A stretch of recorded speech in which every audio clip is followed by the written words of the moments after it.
Hey guys, today I'm going to tell you how to fix this phone number cannot be used by iMessage or FaceTime. If you are using any iPhone or iPad and you're facing this type error with your iMessage or FaceTime, that whenever you try to use your phone number with your iMessage or FaceTime, you see another error that this phone number cannot be used by iMessage or FaceTime. So let's see some possible fixes for this. So you just have to simply go back from here, and the very first thing you have to make sure that you have a stable and a strongest network connection. It might be your Wi-Fi or cellular data.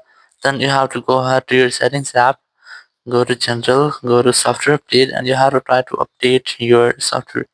So after updating your software, you have to go back and here go to apps section, and here you have to look for your messages app or your FaceTime app. Let's say I'm going to learn my FaceTime app here. And here we just have to check for the app in which you log in. So let's say I'm gonna open my messages app. So you just have to open your messages app here, and here you have to try to remove your phone number from your messages app or from your iPhone or your FaceTime settings. So let's say I'm gonna select send and receive section here, and you just have to look for your phone number. I haven't any added phone number. I have my Gmail, so I'm gonna delete this. Just tap on this Gmail option. Hit this blue Gmail written over here. Just tap on this, then select sign out, and it will be signed out from your messages, and also the same process with your FaceTime section. So let's say I'm gonna sign in first in my FaceTime section.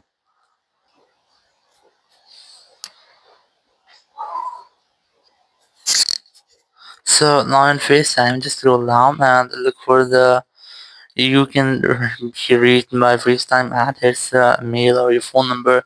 Just tap on this and then tap on sign out, and it will be signed out. So after signing out, you have to go back, go to your settings app again, go to general, and here go to VPN device management, and you have to make sure that you're not connected to any kind of VPN. Go back and go to date and time section. Enable the toggle to set your date and time automatically. Then go back and go to transfer reset iPhone. Select reset network settings. Enter your iPhone passcode, and then select reset network settings and the confirmation message pop up. It will reset all over your network settings. If there will be any issue with your iPhone network settings, it will be fixing the step and you'll not get the issue again. So after resetting your network setting, I recommend you have to try to make a forced restart with your iPhone to fix minor glitches. Not to do that, you have to quickly press and reach the volume up, then volume down, then press and hold the power button and wait for your phone until its screen goes fully black. And once you get the black screen, you just have to wait for Apple logo. And once you get the Apple logo, just release the button and wait for your phone until it restarts. After restarting, you just have to unlock your phone, and here you have to retry to check if your issue has been fixed or not. So after restarting, your issue must have to be fixed, or if it's still not fixed your issue, so you can do a single setting. So if you're facing the issue with only your single app, it might be your FaceTime or your iMessage.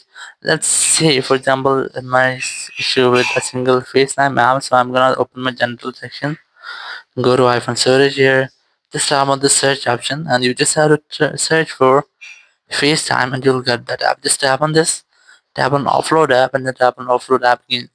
So after offloading, you have to just reinstall the app. So basically, if there will be any bug or any malware with your FaceTime app, which is causing the issue, it will be fixing the step, and you'll not get the issue again. So after reinstallation, you can easily log in or sign in with your phone number and your FaceTime section. Thank you very much for watching the video. Until next video, bye bye.